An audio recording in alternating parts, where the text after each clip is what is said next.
look at it and think about what else is you focus on? Because I don't do drugs, I don't do nothing. So you can't see, you don't find anything else. So they just sit there and that's what they just keep poking me with.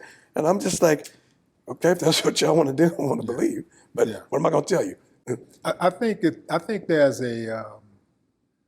there's something to be said about people who can strike that balance between privacy and public access, because being in the entertainment industry, we have to make ourselves accessible, but at the same time, you can't give people too much of you, otherwise you won't have any privacy. And I think the more people know about you, the more drama and the more stress that it causes on you, the more weight that it put on your life and the people that you love the most. I don't think that you really have to be really put yourself all the way out there in order to, maintain some level of success. No. Because look, what you did it, and there's a few other examples of people who's been able to do it, and then when they come out, people are so excited when they finally come out and to the public and perform, or even when they do an interview, or when they're, even if you see them out, it's a good thing when somebody see you out and they say, man, damn, what you doing out here? What? Damn, like that's a good thing, Yeah. So yeah, you have one of those reputations, but you came into manhood in an industry that often rewards image over integrity. Was there a line that you refused to cross that could have made you bigger at the time that you were, reaching doing that it? Yeah, you were at your peak. All of what has happened to me, my life, my career, has just been really true destiny and God's grace and His blessings and Him covering me. I was laughing, talking to my good friend Tisha Campbell not too long ago. We were sitting there having a conversation about this whole Hollywood thing where they got all these secret societies and all this stuff that they say people are supposed to be. And we was laughing because I said, I don't know if I should be offended or what, because I'll be 60 years of age. I've never seen cocaine live. Like, I've never seen it in person. I've seen it on TV.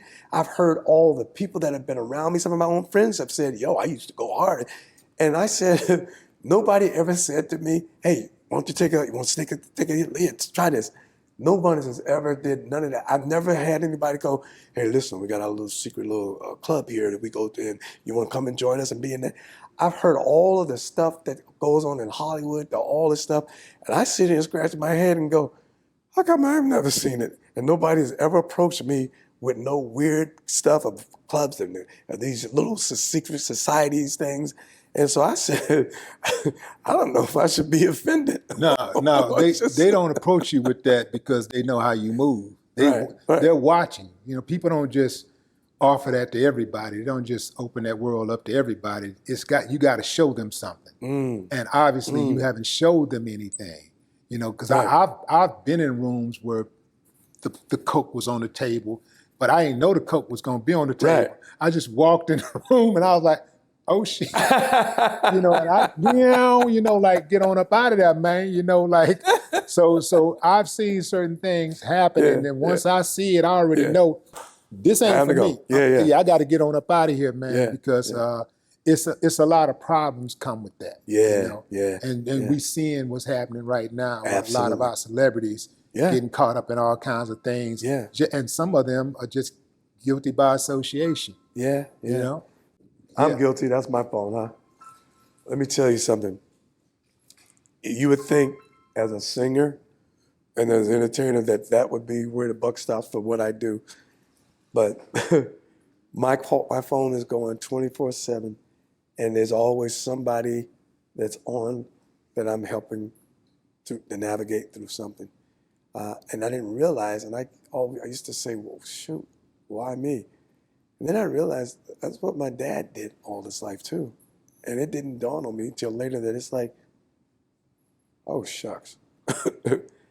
My phone's never, it's nonstop ringing. Just somebody's in trouble. Somebody needing some kind of It was the advice. pastor. So yeah, Yeah. I just, Advice, yeah, and it's prayer, just, yeah, and that's your me worship. Yeah. constantly. And I'm just sitting Yeah. there, and sometimes I'm so tired, and I'm just like, I'm just understanding how I have to be obedient.